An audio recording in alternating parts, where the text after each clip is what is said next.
داستان ایمان فروشوں کی قسط نمبر 351۔ جاسوس نے لمبی آہ بھری، جس میں سکون بھی تھا اضطراب بھی۔ اسے 3 سال پہلے کے وہ دن یاد آ گئے جب اسے جاسوسی کے لیے اقرا بھیجا گیا تھا۔ اقرا صلیبیوں کے قبضے میں تھا۔ وہاں ان کا بڑا پادری رہتا تھا جسے صلیب اعظم کا محافظ کہتے تھے۔ صلیبی بادشاہ جو اپنی فوجیں عرب علاقوں میں قبضہ کرنے کی غرض سے لے کر آتے، اقرا ضرور جاتے اور صلیب اعظم کے محافظ کو سلام کرتے تھے، اس لیے جنگی لحاظ سے یہ اہم جگہ تھی۔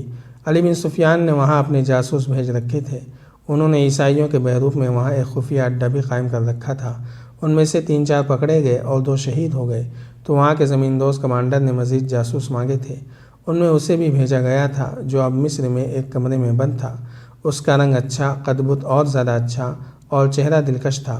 دماغی لحاظ سے وہ تیز اور ہوشیار تھا۔ وہ گھوڑے کی سواری کا اتنا ماہر تھا کہ فوجی نمائشوں اور میلوں میں حیران کر دینے والے کرتب دکھایا کرتا تھا۔ اداکاری میں بھی مہارت رکھتا تھا۔ اس نے سیاریش کے سامنے اپنے آنسو نکال لیے تھے۔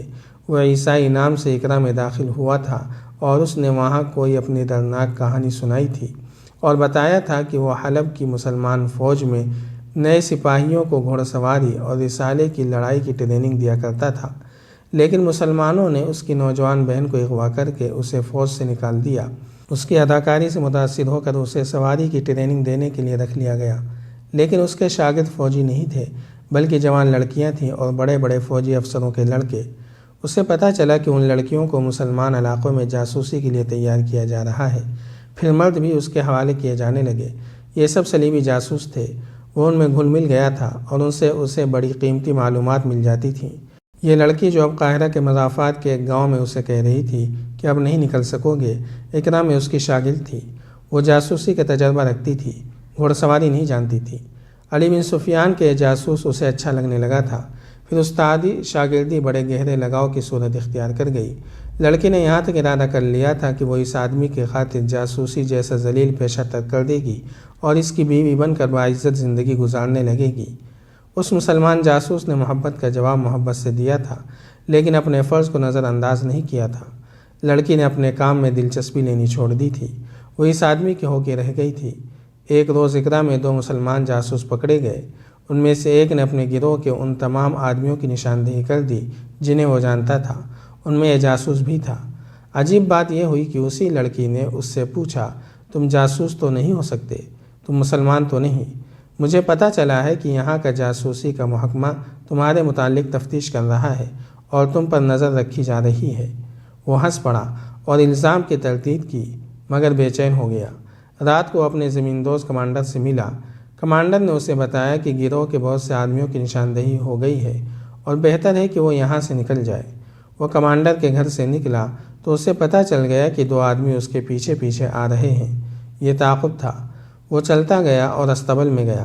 ایک گھوڑے پر زین کسی تو دونوں آدمی آ گئے۔ اس سے پوچھا کہ وہ کہاں جا رہا ہے۔ وہ پھرتیلا اور ہوشیار تھا۔ کود کر گھوڑے پر سوار ہوا اور ایڑ لگا دی۔ ایک آدمی اس کے گھوڑے تلے کچلا گیا۔ وہ اقرا سے نکل آیا۔ میں نے تمہیں پہچان لیا ہے، اس نے لڑکی سے کہا۔ وہ ایک دوسرے کو 3 سال بعد دیکھ رہے تھے۔ اس نے کہا، مجھے حیران نہیں ہونا چاہیے تھا، تم آخر جاسوس ہو۔ 3 سال پہلے میں نے تمہاری محبت کے دھوکے میں آ کر جاسوسی چھوڑ دینے کا عہد کیا تھا۔ لڑکی نے کہا، تم اگر مجھے بتا دیتے کہ تم مسلمان ہو اور جاسوس ہو تو بھی میں تمہیں دھوکہ نہ دیتی، شاید تمہارے ساتھ آ جاتی۔ تمہارے بھاگ آنے کے بعد جب مجھے پتہ چلا تھا کہ تم مسلمان جاسوس تھے تو مجھے دکھ نہیں ہوا تھا، تمہارے کھو جانے کا بہت غم تھا۔ کیا اب تمہارے دل میں میری محبت نہیں؟ جاسوس نے پوچھا۔ تم اب میرے ملک میں ہو، میرے ساتھ آؤ، یہاں تمہیں دھوکہ نہیں دوں گا۔ محبت اب بھی ہے، لڑکی نے کہا، مگر اس پر فرض غالب آ گئی ہے۔ یہ تمہارا جرم ہے۔ میں نے تو تمہاری محبت کی خاطر جاسوسی چھوڑ دینے کا ارادہ کر لیا تھا، مگر تم نے میرے ارادوں کو کچل ڈالا اور جاسوسی کی غلاظت میں مجھے ڈبو آئے۔ 3 سال گزر گئے ہیں۔ اتنی لمبی مدت میں میں اپنے آپ کو بری طرح ناپاک کر چکی ہوں۔ اسلام کے خلاف نفرت میری روح میں اتر گئی ہے۔ اب نہیں، اب تم میرے قیدی ہو۔ میں اپنے گروہ کو دھوکہ نہیں دے سکتی۔ میں جس آدمی کے ساتھ آئی ہوں اسے میں نے ہی بتایا تھا کہ تم جاسوس ہو۔ میں نے اسے اقرا کی ساری بات سنا دی تھی۔ اگر میں تمہیں صحن میں گزرتے اتفاق سے نہ دیکھ لیتی تو ہم سب گرفتار ہو چکے ہوتے۔ تمہیں میں نے پکڑوایا ہے۔ یہ آدمی جو غیب دان اور مرشد بنا ہوا ہے مسلمان ہے یا صلیبی؟ جاسوس نے پوچھا۔ اب پوچھ کر کیا کرو گے؟ لڑکی نے پوچھا۔ جاسوسی ایک عادت بن گئی ہے، جاسوس نے کہا۔ مرنے سے پہلے جاننا چاہتا ہوں۔ اب یہ راز باہر تو نہیں لے جا سکوں گا۔ یہ مسلمان ہے، لڑکی نے کہا۔ مسلمانوں کی کمزوریوں سے واقف ہے، استادوں کا استاد ہے۔ کمرے کا دروازہ کھلا، سیاریش ایک آدمی کے ساتھ اندر آیا۔ لڑکی سے بولا، اگر تمہاری بات پوری ہو گئی ہے تو باہر نکل جاؤ۔ لڑکی جاسوس کو گہری نظروں سے دیکھتی باہر نکل گئی۔ سیاریش نے جاسوس سے پوچھا، مجھے صرف یہ بتا دو کہ میرا راز کس کس کو معلوم ہے؟ کیا تم نے علی بن سفیان کو بتا دیا ہے کہ میں مشکوک آدمی ہوں؟ نہیں، جاسوس نے جواب دیا۔ میں جاسوس ضرور ہوں، جاسوسی کے خیال سے یہاں نہیں آیا تھا۔ سیاریش کے ہاتھ میں چمڑے کا چابک تھا۔ اس نے پوری طاقت سے جاسوس کو مارا اور کہا، میں سچی بات سننا چاہتا ہوں۔ دروازہ زور سے کھلا، وہی لڑکی اندر آئی۔ اس نے سیاریش کے دونوں بازو پکڑ کر التجا کی، اسے مارو مت، سب کچھ بتا دے گا۔ میں کچھ نہیں بتاؤں گا، جاسوس نے کہا۔